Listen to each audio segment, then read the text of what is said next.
Hey guys, it's Tim coming at you with a brand new Marvel vs. Capcom video for this week. And since the previous two videos have been about potential characters for the game, this week I'm going to talk about the gameplay itself.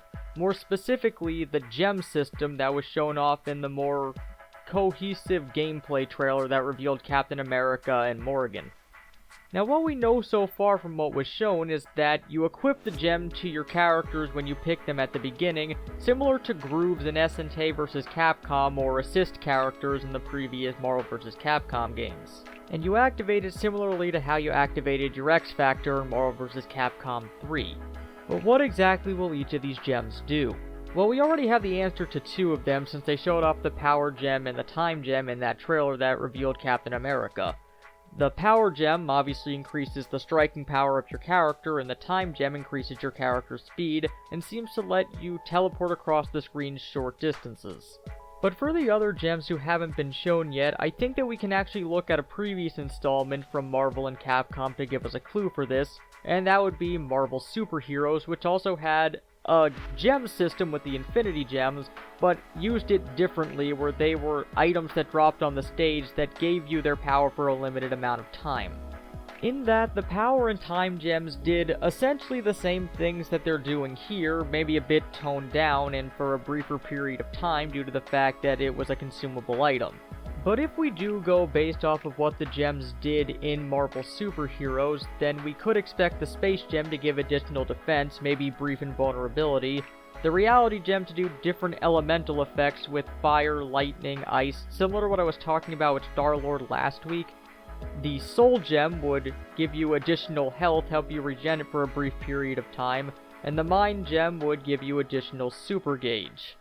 And if the gems do work this way, since they are equipped to your character and you can activate them when you choose to, this could basically give them the same designation that assist characters or the third character slot had in previous Marvel vs. Capcom games to help you customize your playstyle by increasing the particular stat or effect that you want for your particular playstyle.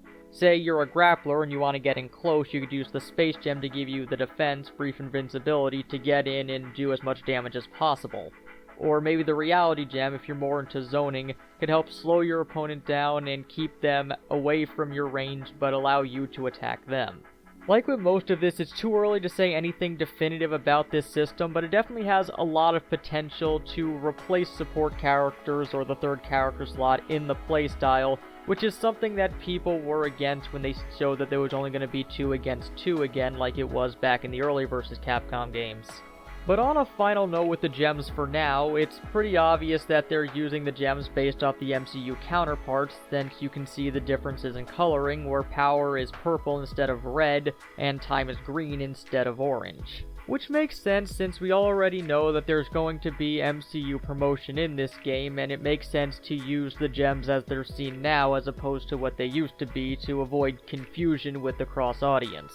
But what do you guys think about the Infinity Gems in Marvel vs. Capcom Infinite? How do you think that they'll be used? Do you think that they'll be a benefit? Do you think that there'll be an issue with them? Or what do you think just generally about them using the MCU colors on the gems? Well, as always, let us know down in the comments, and until next time, this has been Tim from the Hybrid Network, signing out.